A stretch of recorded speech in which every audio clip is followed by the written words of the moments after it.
আসসালামু আলাইকুম, কেমন আছেন সবাই? তো প্রথম অঙ্কটা হচ্ছে 1 থেকে 31 পর্যন্ত মৌলিক সংখ্যা কয়টি? এটা হচ্ছে 11টি।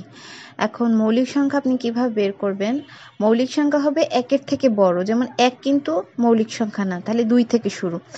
হ্যাঁ, এবং মৌলিক সংখ্যা হইতে হলে সেই সংখ্যাটা, যেই সংখ্যাটা কি মৌলিক সংখ্যা, সেটা শুধু 1 এবং যেই সংখ্যাটা ওই সংখ্যাটা দিয়েই হচ্ছে এটা মানে ভাগ যাবে।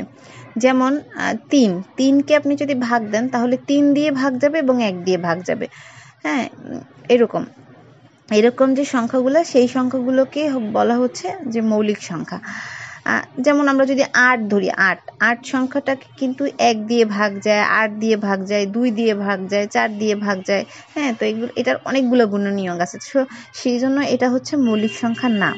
হ্যাঁ, তারপরের প্রশ্নটা হচ্ছে মৌলিক সংখ্যার গুণনীয়ক কয়টি? এটা তো প্রথমেই বলে দিলাম যে 2টি। কারণ হচ্ছে যে মৌলিক সংখ্যা হইতে হইলে সেটা 2টা সংখ্যা দিয়ে সেটার হচ্ছে ভাগ যাবে, যেমন সেই সংখ্যাটা এবং 1। তারপরে হচ্ছে কোনো সংখ্যাকে 45 দিয়ে ভাগ করলে ভাগশেষ 23 থাকে। যদি ওই সংখ্যাটিকে 9 দিয়ে ভাগ করা যায় তবে ভাগশেষ কত হবে?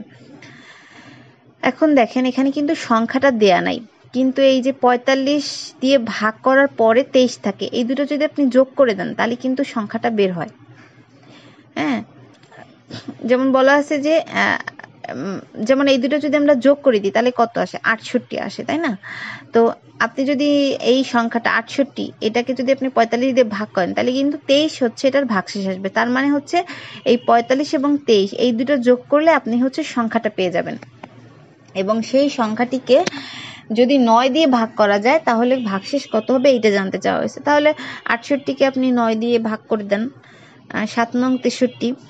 হ্যাঁ, তো তারপরে তাহলে হচ্ছে আপনার বিয়োগ করলে থাকে হচ্ছে 5। হ্যাঁ, তো 7 নং 63-র পরে এইটাই হচ্ছে রেজাল্ট, যে 9 দিয়ে ভাগ করলে তারপর ভাগশেষ আছে হচ্ছে 5।